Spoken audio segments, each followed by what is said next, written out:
नमस्कार दर्शकों, मेरे प्रिय दर्शकों, प्यारे व्यूवर्स, मैं गायत्री अपने चैनल एस्ट्रो गायत्री शुक्ला में आपका हृदय से स्वागत करती हूँ। आज का मेरा टॉपिक है कि क्या दुनिया गोल है या ज़िंदगी गोल है? क्या पृथ्वी गोल है? क्या समय का चक्र भी गोल घूमता है? तो गोल शब्द का अर्थ ही है कि जहाँ से हमने चलना शुरू किया उस पॉइंट पर वापस आ जाना। मेरे प्यारे व्यूवर्स, आपने भी अनुभव किया होगा कि समय का चक्र भी गोल गोल घूमता है। समय को काल भी कहा जाता है। काल चक्र को शनि भगवान से भी जोड़ा जाता है और शनिदेव ही हमारे कर्मों के चक्र को चलाते रहते हैं। कहने का मतलब यह है कि व्यक्ति जो भी कर्म करता है, अच्छे हों या बुरे, इन कर्मों का पूरा हिसाब किताब शनिदेव के पास रहता है और राहु केतु इन कर्मों का हिसाब किताब रखने में शनिदेव की पूरी मदद करते हैं। तो दर्शकों, कहने का मतलब यह है कि किसी भी व्यक्ति के बर्थ चार्ट में शनिदेव और राहु केतु की बहुत अहम भूमिका होती है।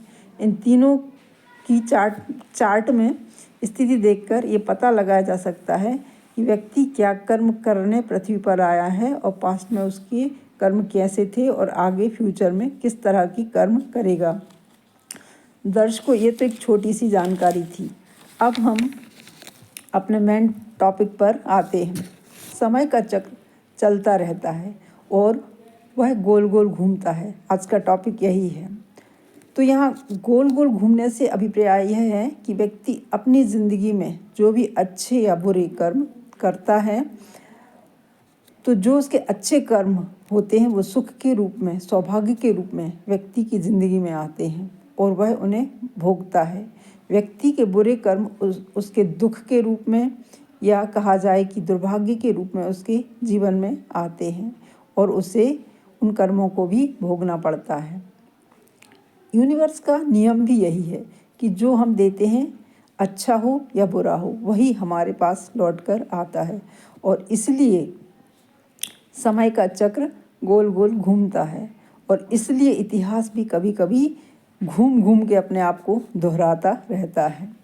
व्यक्ति की एक ही लाइफ में कितने ही पुराने जन्मों के लेखे जोखे साथ साथ चलते हैं और इन बातों की पुष्टि हमारे धर्म ग्रंथों में भी मिलती है।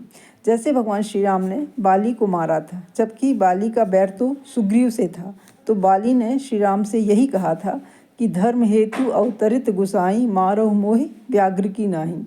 तो भगवान श्री राम ने यही कहा था कि अब मेरा जो अगला जन्म होगा तो मैं भी तुम्हारे द्वारा मारा जाऊंगा। और कृष्ण अवतार में वही हुआ। वही बाली एक बहेलिये के रूप में जन्म लेकर भगवान श्री कृष्ण के पैर में तीर मारता है और भगवान श्री कृष्ण पृथ्वीलोक को छोड़ देते हैं। तो कुछ ऐसी ही कहानी राजा दशरथ के साथ होती है।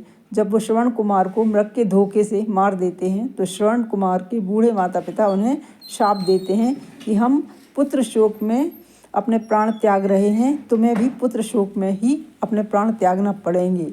और फिर दशरथ जी को भी राम वियोग में प्राण त्यागना पड़ते हैं। तो दर्शकों, मैं इस वीडियो के माध्यम से यही कहना चाहती हूँ कि काल का चक्र तो हमेशा ही गोल गोल घूमता रहेगा। हम अपने कर्मों में अभी से सुधार करना शुरू कर दें। हमेशा अच्छे ही कर्म करें ताकि जब काल चक्र घूमे तो फिर से हमारे खाते में दुख ना आए। इसी परिप्रेक्ष्य में मैं कहना चाहती हूँ कि व्यक्ति को हमेशा अपनी आत्मा की आवाज़ सुनकर सही और अच्छे कर्म करना चाहिए, क्योंकि आत्मा में ही परमात्मा का निवास होता है। आत्मा द्वारा किए हुए कर्म गलत या बुरे नहीं होते, जबकि मन स्वार्थी हो जा सकता है, मन लोभी हो सकता है, मन पापी भी हो सकता है। अपने मन को आत्मा के अधीन करके जब हम कोई कर्म करेंगे तो उसकी दिशा हमेशा ही सही होगी। इसी के साथ मैं यह वीडियो समाप्त करूंगी।